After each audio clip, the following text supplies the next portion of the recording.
जय माता दी आप सभी को। मैं प्रेरणा सारस्वत महाराजा विक्रमादित्य और सिंहासन बत्तीसी के तीसरे पार्ट में आपका स्वागत करती हूँ। तो अगर आप इसका पहला और दूसरा पार्ट देखना चाहते हैं तो इसका लिंक मैं डिस्क्रिप्शन में डाल दूंगी, आप वहां पर क्लिक करके देख लेना। तो अब वो दिन आ गया था जिस दिन राजा भोज उस सिंहासन पर बैठने वाले थे।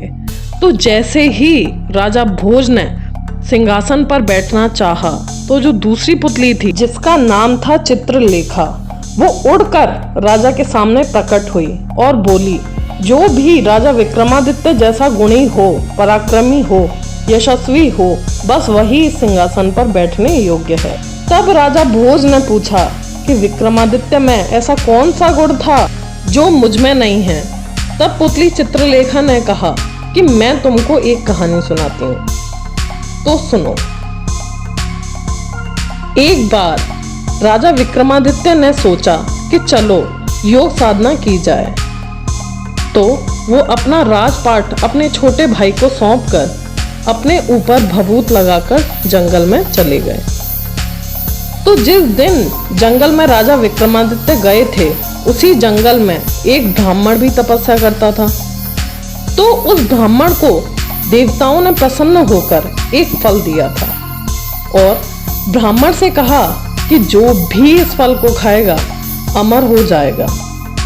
ब्राह्मण ने वह फल अपनी पत्नी को दे दिया। पत्नी ने ब्राह्मण से कहा कि ये फल जाकर आप राजा को दे दो और बदले में कुछ धन राजा वो आपको दे देंगे।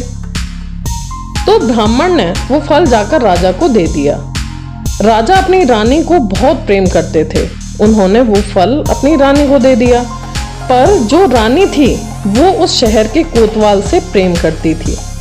रानी ने वह फल उसको दे दिया। अब कोतवाल जी और महान थे, वो भी एक वैश्या से प्रेम करते थे, उन्होंने वो फल वैश्या को दे दिया। अब वैश्या ने सोचा कि मैं अगर अमर हो गई तो भी पाप कर्म करती रहूंगी, अच्छा होगा कि ये फल मैं राजा को दे दूं, वो जिएंगे तो लाखों लोगों का भला करेंगे।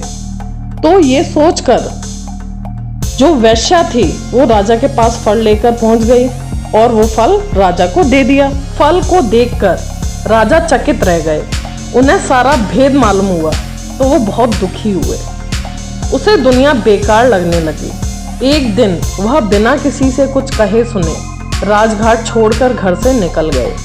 राजा इंद्र को जब यह मालूम हुआ तो उन्होंने राज्य की रखवाली के लिए एक दूत भेज दिया। इधर जब विक्रमादित्य की योग साधना पूरी हुई तो वह लौटे। अब जब महाराजा विक्रमादित्य ने राज्य में प्रवेश करना चाहा तो फिर उस दूत ने उन्हें रोक लिया और बोला कि पहले मुझसे लड़ो, अगर तुम विक्रमादित्य हो तो तुम मुझसे जीत जाओगे। दोनों में लड़ाई हुई, विक्रमादित्य ने उसे हरा दिया। दूत बोला, मुझे छोड़ दो, मैं किसी दिन आपके काम आऊंगा। इतना कहकर पुतली बोली, राजन, क्या आप में इतना पराक्रम है कि आप इंद्र के दूत को हराकर अपना गुलाम बना सको?